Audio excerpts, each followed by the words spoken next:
નમસ્કાર મિત્રો, આપણે આજે એક સરસ મજાની વહાલી દીકરી યોજના સરકાર દ્વારા શરૂ કરવામાં આવેલ છે એની સંપૂર્ણ માહિતી એનો અભ્યાસ કરીશું. તો મિત્રો, આ યોજનામાં લાભ કોને મળે છે, કેટલા રૂપિયા લાભ મળે છે, આ યોજનાના ફોર્મ ક્યાંથી મેળવવાના છે, અને સૌથી મહત્ત્વનું મિત્રો કે આ યોજનાની અંદર ફોર્મ મળ્યા પછી તમને કેટલા વર્ષે ફરીથી પૈસા પરત મળે છે. તો મિત્રો, ફરીથી આપણે આ યોજના વિશે સંપૂર્ણ અભ્યાસ કરીશું. તો મિત્રો, આ યોજના છે એ મહિલા અને બાળ વિકાસ વિભાગ ગાંધીનગર દ્વારા શરૂ કરવામાં આવેલી છે. એની અંદર લાભ માત્ર ને માત્ર દીકરીઓને મળે છે. તો મિત્રો, આ યોજનાનો ઉદ્દેશ જે છે એ દીકરીઓનું જન્મ પ્રમાણ વધારવું, શિક્ષણમાં ડ્રોપઆઉટ રેશિયો ઘટાડવો અને બાળ લગ્ન અટકાવવા. લાભાર્થીની પાત્રતા મિત્રો 2/8/2019 કે ત્યારબાદ જન્મેલ દીકરીઓ હોય એને લાભ મળવા પાત્ર થાય છે. વધુમાં વધુ 3 દીકરીઓ સુધી લાભ મળવા પાત્ર છે. એક પરિવારની અંદર 3 દીકરીઓ હોય ત્યાં સુધી લાભ મળવા પાત્ર છે. માતા પિતાની વાર્ષિક આવક ₹2 લાખ સુધી હોવી જોઈએ.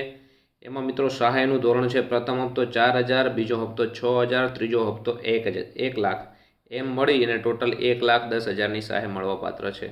તો મિત્રો, તમે જોઈ શકો છો કે વહાલી દીકરી યોજના હેઠળ 2025-26માં 4,000થી 1 લાખ સુધીનો લાભ મળશે. તો મિત્રો, આ યોજનાની અંદર છેલ્લા 5 વર્ષમાં 2.37 લાખથી વધારે લોકોએ નોંધણી કરાવી છે અને આ યોજના અંતર્ગત એઓને લાભ મળવાપાત્ર થશે. ઓગસ્ટ 2019 પછી જન્મેલી દીકરીઓને શિક્ષણથી લઈને લગ્ન સુધીની સહાય મળશે, જેમાં ધોરણ 1, ધોરણ 9 અને 18 વર્ષની ઉંમરે 4,000થી 1 લાખ રૂપિયા અપાશે. કમાનાર વડીલનું મૃત્યુ થાય તો વીમા રકમ અપાશે.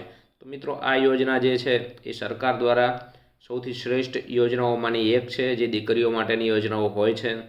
તો મિત્રો, આ યોજનાનો આપણે ફરીથી પૂર્ણ અભ્યાસ કરીએ તો દીકરીનો જન્મ પ્રમાણ વધારવાનું આ યોજનાનો જે ઉદ્દેશ છે એ પૈકી દીકરીઓ શિક્ષણમાં વધારો કરવા અને ડ્રોપઆઉટ રેશિયો ઘટાડવા, દીકરીઓનું સ્ત્રીઓનું સમાજમાં સર્વાંગી સશક્તિકરણ અને બાળ લગ્ન અટકાવવું, એના માટેનો આ ઉદ્દેશ્ય છે.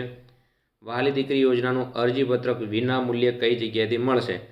તો ગ્રામ્ય કક્ષાએથી મિત્રો આંગણવાડી કેન્દ્ર હોય અથવા ગ્રામ પંચાયત ઉપરથી મળશે.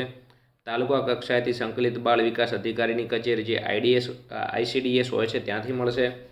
અને જો જિલ્લામાંથી તમારે ફોર્મ મેળવવું હોય તો મહિલા અને બાળ અધિકારીની જે કચેરી હોય છે ત્યાંથી તમને મળશે. લાભાર્થીની પાત્રતાની અહીંયા વાત કરીએ તો 2/8/2019થી અમલમાં મૂકવામાં આવે છે અને 2/8/19ના રોજ અને ત્યારબાદ જન્મેલી દીકરીઓને આ યોજનાનો લાભ મળવાપાત્ર થશે. કે એના પહેલાં જે જન્મી છે દીકરીઓ એને લાભ મળશે નહીં, પણ આ તારીખ જે લખેલી છે એ તારીખ પછી જે દીકરીઓનો જન્મ થયો છે એમને મળશે. દંપતીની પ્રથમ 3 સંતાનો પૈકીની તમામ દીકરીઓને આ યોજનાનો લાભ મળવાપાત્ર રહેશે.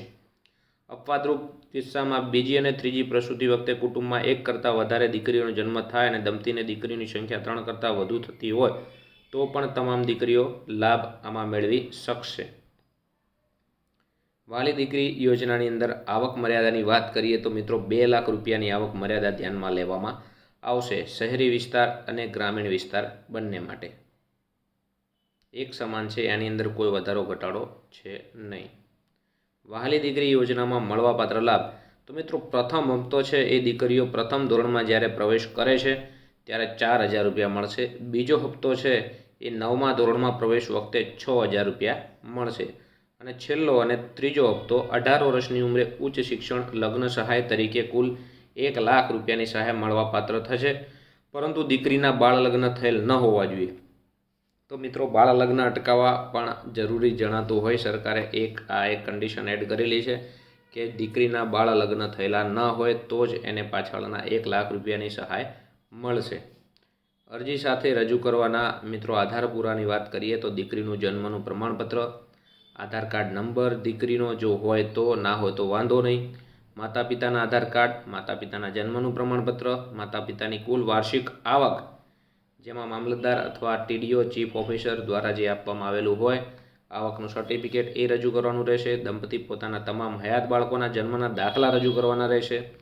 નિયત નમૂનામાં સક્ષમ અધિકારી સમક્ષ કરેલ દંપતીનું સોગંદનામું, એટલે કે 50ના સ્ટેમ્પ ઉપર તમે એફિડેવિટ કરાયેલું છે એ અને અરજદારના રેશન કાર્ડની નકલ રજૂ કરવાની રહેશે. 18 વર્ષની વય અગાઉ દીકરીના મૃત્યુના કિસ્સામાં વહાલી દીકરી યોજના અંતર્ગત બાકીની સહાય મળવાપાત્ર રહેશે નહીં. સૌથી ઇમ્પોર્ટન્ટ કે દીકરીનું જો અવસાન થઈ જાય તો આ યોજનામાં લાભ મળવાપાત્ર થતું નથી. તો મિત્રો ફરી મળીશું નેક્સ્ટ વિડીયોમાં. ત્યાં સુધી આવજો. જય જવાન જય કિસાન.